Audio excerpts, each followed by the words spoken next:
J'ai bouclé la boucle avec joie. Je voulais la boucle complète, normale. J'espère avoir montré la voie à mes camarades, leur avoir prouvé qu'il faut avoir confiance en soi et ne jamais désespérer, même dans les cas les plus critiques. Aujourd'hui, Célestin Adolphe Pégoud est tombé dans un relatif oubli. Plus personne se rappelle de ce personnage, ou peu de monde, quelques initiés. Qui aurait pu imaginer d'ailleurs que ce jeune garçon d'une origine modeste, fils d'agriculteur à Montferrat en Isère, deviendrait un jour pionnier de la voltige aérienne. À l'âge de 14 ans, il va quitter sa région natale pour se rendre à Paris et tenter sa chance. Il attendra l'âge de ses 18 ans pour s'engager dans l'armée. C'est au 3e régiment d'artillerie coloniale de Toulon qu'il va faire une rencontre décisive, celle du capitaine Louis-Victor Carlin, qui lui-même est déjà passionné par l'aviation depuis quelques années. De retour à la vie civile, Pégoud est admis à l'école de pilotage de Bron, où il va obtenir son brevet de pilote le 1er mars 1913.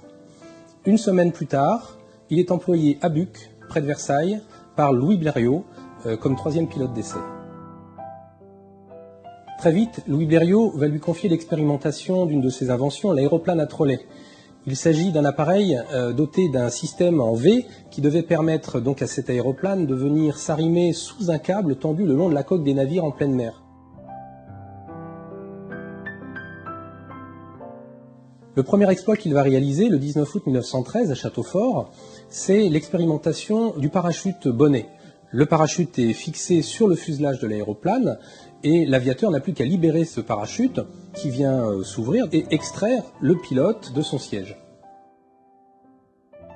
Épatant, je monte à 100 mètres. Je déclenche en piquant. Le parachute se déploie en 2 secondes. Après, je suis arraché le long du fuselage, prenant un bon coup de stabilisateur dans l'épaule. Je fais de la balançoire pendant que mon coucou fait le guignol tout seul.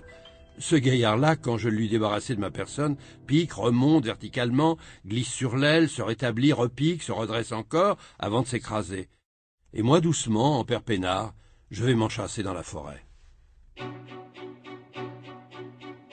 Dès cet instant, Pégoud est convaincu qu'un appareil, un aéroplane, peut voler dans n'importe quelle position. Évidemment, ça aura un intérêt pour la sécurité en aéroplane pour ses camarades de l'air.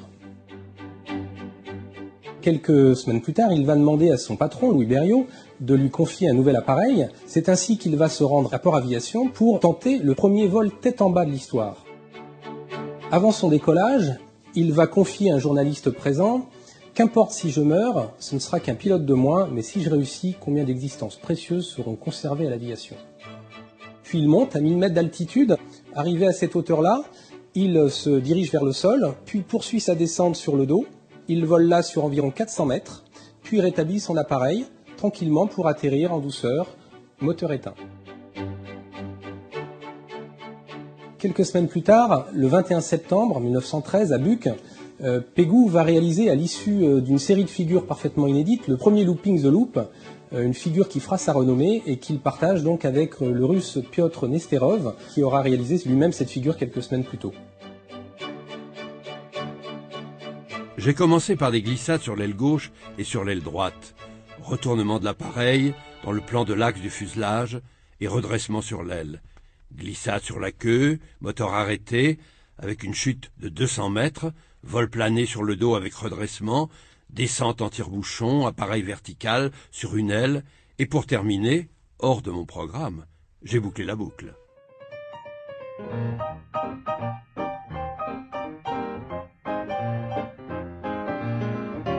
Dès lors, c'est la gloire. Toute la presse s'empare de l'événement. Il est acclamé, ovationné. Ses exhibitions sont plébiscitées partout en Europe. Sa popularité est sans égale, y compris en Allemagne.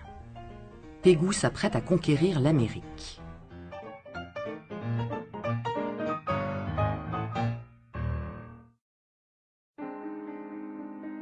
Mais la guerre éclate et Pégoud est mobilisé comme pilote sur le front de Lorraine à Verdun, puis sur celui des Vosges.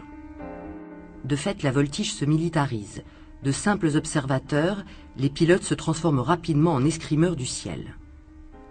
Pégoud, fort de sa maîtrise du pilotage, excelle face aux avions ennemis, obtient 6 victoires aériennes et devient le premier as de la chasse française.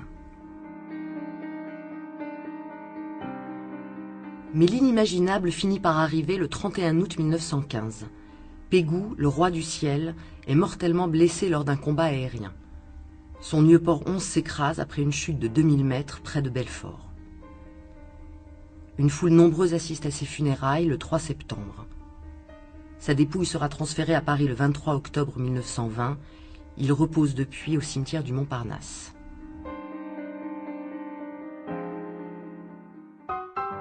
À l'issue de la Première Guerre mondiale, le nombre de pilotes brevetés a considérablement augmenté. Les années 20 voient la création et le développement des lignes commerciales, des grands raids transcontinentaux, des courses de vitesse et des cirques aériens. Les développements techniques et technologiques rapidement enregistrés pendant le conflit servent dorénavant une discipline en plein essor, l'acrobatie aérienne de spectacle. Les meetings d'aviation se succèdent, grandissent en nombre, en taille et en popularité. Quelques années seulement après la fin de la Grande Guerre, d'audacieux pilotes effectuent plusieurs centaines de boucles à la suite. Parmi eux, Alfred Fronval est l'un des premiers à prouver que l'acrobatie aérienne, au-delà du spectacle qu'il offre au public, est la meilleure des écoles de pilotage. Les figures se complexifient, les tonneaux déclenchés apparaissent, le vol d'eau prolongé est désormais devenu techniquement possible. En France, les premiers grands noms de la discipline apparaissent comme Marcel Doré, ancien pilote de chasse, sacré roi de l'air en 1927 sur son Deux-Voitines, ou Michel Détroyat, pilote d'essai chez Morane-Saulnier. Ces deux géants de la haute école aérienne de l'entre-deux-guerres prônent, à l'instar de Pégoud, l'utilité pour un pilote quel qu'il soit d'acquérir la virtuosité indispensable à la maîtrise de son appareil. L'acrobatie est nécessaire à tous les pilotes. Un aviateur bien entraîné et habitué à piloter un avion dans toutes les positions possédera infiniment plus de chances de se tirer d'un mauvais pas ou d'un accident que le pilote qui ne connaîtrait les possibilités de son appareil qu'en état de vol normal. Mais vous savez, ça n'a rien de sorcier. Ce que je viens de faire là, tout le monde peut en faire autant. Il suffit de travailler un petit peu la question, d'avoir un bon appareil comme celui que j'ai là, et un bon moteur, et enfin de s'attacher solidement. En octobre 1933, Michel Détroyat rencontre Gerhard Fiesler, le ténor allemand de la discipline, lors d'un match d'acrobatie aérienne, prélude aux grandes compétitions internationales.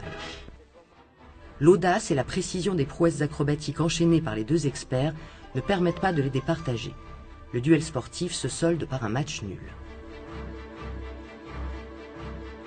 La première Coupe mondiale de la discipline se déroule en juin 1934 à Vincennes. L'événement est considérable.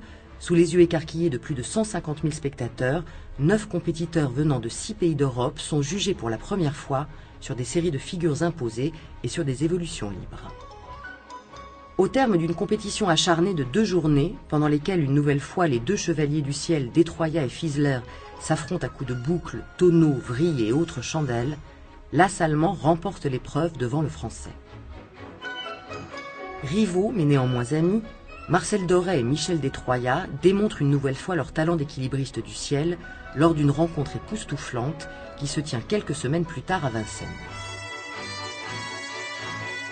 La voltige est devenue une discipline obligatoire dans le cursus des pilotes de l'armée de l'air. Toujours en 1934, la patrouille Weiser met en œuvre jusqu'à 18 avions Morane-Saulnier 225. Une de ses spécialités consiste à faire évoluer les avions liés entre eux par des fils de laine. Cette performance fait sa renommée internationale. En 1937, la patrouille d'Étampes devient la patrouille de l'école de l'air.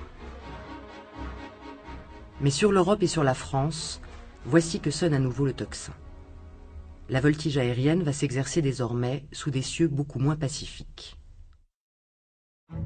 Avec la fin de la Seconde Guerre mondiale, l'afflux de pilotes formés sur tous les théâtres d'opération relance la voltige sportive. Alors ces pilotes, ce sont des pilotes très différents.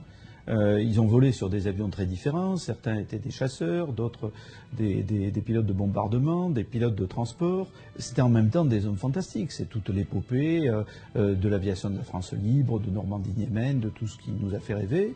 Et ces pilotes, ils vont devoir devenir des pilotes de ligne destinés à l'aviation de transport qui va repartir et qui va rapidement exploser. Et face à ça, le secrétariat général à l'aviation civile et commerciale, qui était la DGAC de l'époque, a décidé la création d'une école le service de la formation aéronautique, une école à plusieurs sites, Saint-Yan, Carcassonne, Challes-les-Eaux, des sites qui existent encore aujourd'hui.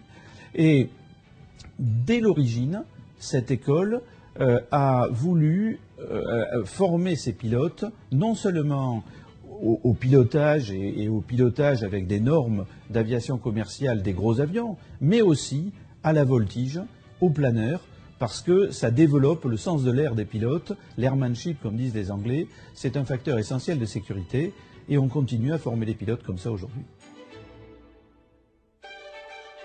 À partir de 1951, Louis Neutegem, chef pilote de Saint-Yan, y développe l'activité de la voltige en dispensant un enseignement s'étendant de la formation initiale à la qualification de moniteur. Saint-Yan devient une référence dans le monde de l'aviation. L'histoire et la renommée du centre est intimement liée au Stamp SV4, avion d'entraînement par excellence. Ce biplan de conception belge est si largement plébiscité par les écoles de pilotage civils et militaires et les aéroclubs que plus de 850 exemplaires sont construits en France. De ces centres nationaux sont issus des pilotes d'exception comme Michel Berlin, premier champion de France en 1954, ou encore Jean Dorgex et Léon Biancotto, vainqueurs à plusieurs reprises du Lockheed Trophy, l'une des rares compétitions internationales à cette époque qui tient lieu de championnat du monde. Partant d'une conception à la fois puriste et analytique du pilotage, leur maîtrise du vol se fonde sur ce que l'on appellera l'évangile selon Saint-Yan, doctrine de la discipline, professant une méthode française du pilotage caractérisée par un style souple, coulé, mais extrêmement précis. La haute voltige française est alors à son apogée. Parallèlement à ce développement spectaculaire dans l'aviation civile, la patrouille de l'école de l'air se mue en patrouille de France dès 1953 et porte haut les cocardes tricolores lors de grands meetings aériens. À l'initiative de la Fédération aéronautique internationale, les premiers championnats du monde de la discipline se tiennent en 1960 à Bratislava. Déjà, la carte des grandes nations de la voltige se dessine, la France, les États-Unis et les pays d'Europe de l'Est. Parmi eux, les talentueux soviétiques et tchèques, qui évoluant sur de robustes et puissants Yak et Zlin, imposent un nouveau style de pilotage efficace et spectaculaire. L'arrivée de ces nouveaux compétiteurs éclipse bientôt les Français et leurs biplans Stamp vieillissants des podiums internationaux.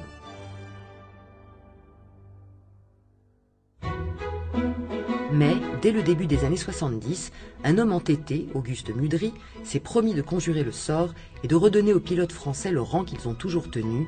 Ce sera la lignée légendaire des CAP. Choisi pour la formation initiale des sous-officiers pilotes de l'armée de l'air, le CAP 10 bénéficie d'une commande suffisante pour entreprendre dans la foulée une production à destination des voltigeurs civils. L'arrivée de machines performantes et d'une nouvelle génération d'instructeurs et de pilotes ont permis aux Français de reprendre leur place dans le concert mondial de la voltige avec les Russes et les Américains. Catherine Monoury décroche le titre de championne du monde une première fois au Canada en 1988, puis en France en 2000. La première fois, c'est une surprise. La seconde fois, c'est une surprise aussi, bien sûr, parce qu'il s'était passé 10 ans entre les deux. Je me souviens au moment où j'ai terminé la dernière figure, je me suis dit, je l'ai fait. De 1988 à 2013, le championnat du monde de voltige aérienne a connu 13 éditions, lors desquelles la France a remporté 10 titres en individuel masculin. Claude Bessières, entraîneur actuel de l'équipe de France, Patrick Paris et Xavier Delaparent, Éric Vazeille et plus récemment Renaud Ekal. Il y a une dimension de stress très importante dans la compétition, ne serait-ce que par le temps à gérer. Pendant à peu près 15 jours, vous allez voler 4 fois 5 minutes, mais tout ça aussi, ça se passe à 400 à l'heure, en 4 minutes ou 5 minutes. Donc il faut avoir une préparation mentale énorme pour avoir tout prévu, de façon parce que au moment idoine, tac, vous puissiez dire, je prends cette décision-là, je fonce à fond, ou bien je me retiens un petit peu de façon à être sûr de ne pas louper ma figure. Devant, il y a la tête, il y a la puissance et il y a la tête, mais ça, ce sont mes bras quand je suis en vol. Les ailes sont les bras, c'est un seul corps. Nous venons d'entendre Catherine Monoury. Je crois que c'est la meilleure démonstration du fait qu'un pilote de voltige, c'est tout sauf un casse-cou. Tout pilote, aujourd'hui, sait pourquoi il part en vol, a prévu les figures qu'il va faire et a prévu leur enchaînement. Et la voltige, c'est une activité qui est d'abord une activité très technique, qui correspond à la maîtrise la plus remarquable de ce qu'est l'avion. Pourquoi est-ce qu'on continue à faire de la voltige des origines jusqu'à aujourd'hui et j'espère pour longtemps? Bien, je crois que c'est parce que la voltige a une double ou une triple dimension. Un pilote qui a été formé à la voltige a un meilleur sens de l'air, il est meilleur pilote et c'est également très favorable pour la sécurité. Et cette double dimension d'une connaissance beaucoup plus parfaite de l'avion et du vol et en même temps d'un sport enthousiasmant est certainement ce qui explique la valeur particulière de cette activité. Et quand je prononce le mot valeur particulière, j'ai envie de conclure sur un cocorico. Les championnats du monde 2013 ont été un moment d'exception où l'équipe de France de voltige a remporté toutes les médailles d'or au Texas. Toutes les années récentes sont une compétition franco-russe principalement. Et c'est un joli clin d'œil de l'histoire, puisque n'oublions pas que Nesterov a fait le premier looping juste avant Pégou, et que tout de même, il fallait se rattraper.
C'est ce qu'on appelle en aviation mettre les pieds au plafond.